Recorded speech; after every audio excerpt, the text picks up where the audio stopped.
Antenna on this heap don't seem like it packs a punch. Not liable to hear much. You don't say. The launch of the Nintendo Switch 2 has come with a smattering of new exclusives, but it has also relied heavily on a raft of ported hits to fill out its roster. Chief among them, and sitting just behind Mario Kart World as the game of choice for new Switch 2 owners, is Cyberpunk 2077 Ultimate Edition. This release brings the immense futuristic open world and its stark hyper-violence and decidedly adult content to Nintendo's brand new handheld. And in a lot of ways, this is the technical showcase for the console and its impressive capabilities. Cyberpunk 2077 is a very interesting title to show off your new console with, not least because of the way that the original game launched back in 2020.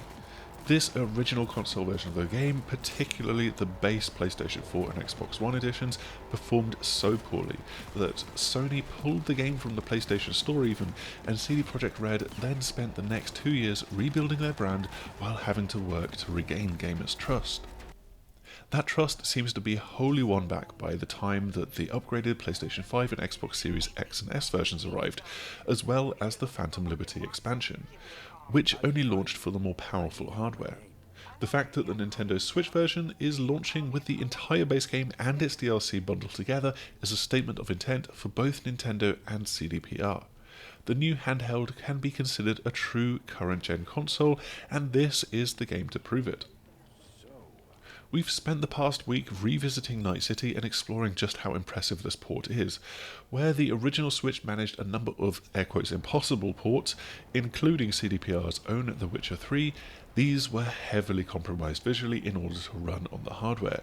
Straight away, the Switch 2 version of Cyberpunk 2077 impresses with just how good it looks and performs on the console, both in docked and handheld mode.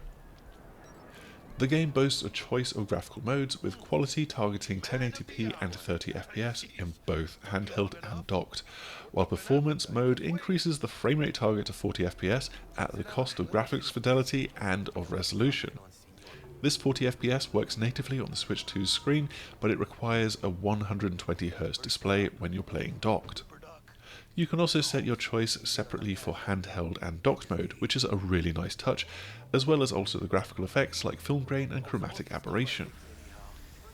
We're sticking to the quality mode for our comparison and capturing the game in docked, putting the Switch 2 up against the most recent version of PlayStation 4, which is now missing numerous gameplay overhauls at this point, and the game on Xbox Series S. Going back to PS4, and, well, there's a reason that the game was so maligned at launch in 2020, and while CDPR did improve things, it's still pretty bad with performance that can't ever hang on to 30 FPS and looks pretty shonky in the process. The Nintendo Switch 2 easily outstrips the base PS4 in practically every way. There's just no two ways about it. Xbox Series S, though, provides a much more intriguing point of comparison.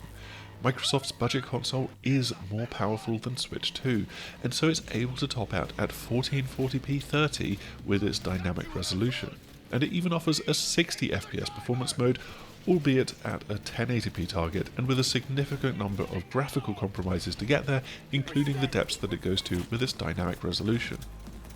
Nintendo Switch 2 then, it strikes this good middle ground when docked with its 1080p 30 target. The game looks genuinely good on the new generation hybrid, and it performs very, very well in holding that 30 FPS target. There's a few dips and bumps here, but is nothing that is noticeable or significant. But we feel that the real secret sauce is DLSS. The Switch 2 is able to use Nvidia's machine learning model to provide temporal anti-aliasing instead of the version that CDPR shipped for PS4 and FSR, which is now used for Xbox Series S. This isn't Nvidia's latest DLSS model, and it is having to deal with a low internal resolution, but the results here are still very impressive. Yes, there is some minor shimmer to background details, so it is a good step short of a native 1080p, but DLSS completely stamps out the ugly ghosting that could trail behind motion in the game on both PS4 and also Series S. Handheld mode is similarly excellent. It is genuinely remarkable to have this game in your hands like this. Quality mode is a great way to play, and again it has very few noticeable And again, it has very few noticeable dips in performance below 30 FPS. Handheld performance mode is the one place where you really start to feel the limitations of the Switch 2, as the chipset steps down to a lower power mode. This can only target 720p, while the 40 FPS comes with the help of VRR, and through this it feels much more like a classic Switch port, where the compromises are much clearer to see. However, it is fair to say that the world and its visual design is still deeply impressive. Of course, we have been able to play this game on the go in the past with the Steam Deck and other PC handhelds, but this is a version that just works straight out of the box. Choose your graphical preset and off you go.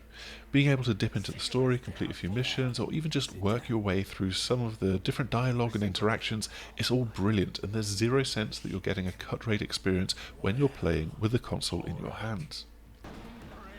And while Cyberpunk looks fantastic here, the Nintendo Switch 2's other features have also been used, most significantly the all-new mouse mode, which brings the experience much closer to playing on PC with mouse and keyboard than any console has before. Of course, that use case is predominantly when you're playing docks, but you do still have a Joy-Con aiming mode, which is reminiscent of the incredible Resident Evil 4 port for the Wii, and you can also use the gyro motion controls to fine-tune your aiming in general. This is very helpful because, look, let's be honest, we kind of suck at shooting in Cyberpunk 2077. It is not our go-to playstyle. And all of this combines to make Cyberpunk 2077 Ultimate Edition an incredible package for the Nintendo Switch 2, letting console players experience the game in a way that they never have before, and really highlighting just how special Nintendo's new platform is. That is all for our look at Cyberpunk 2077. It is a real showcase for the new hardware, but there is plenty more to take in with this new console, including the new exclusive games, other third-party ports, and all of the back catalogue, whether it's been patched or if it's just playing through backwards compatibility. Like, subscribe, share, all of the YouTube things. We'll have more of this coverage coming soon on YouTube and also over on the sixaxis.com, so make sure to stay tuned and hopefully we'll see you again soon. Goodbye. Mark will be waiting for you at Lizzie's bar. Good luck.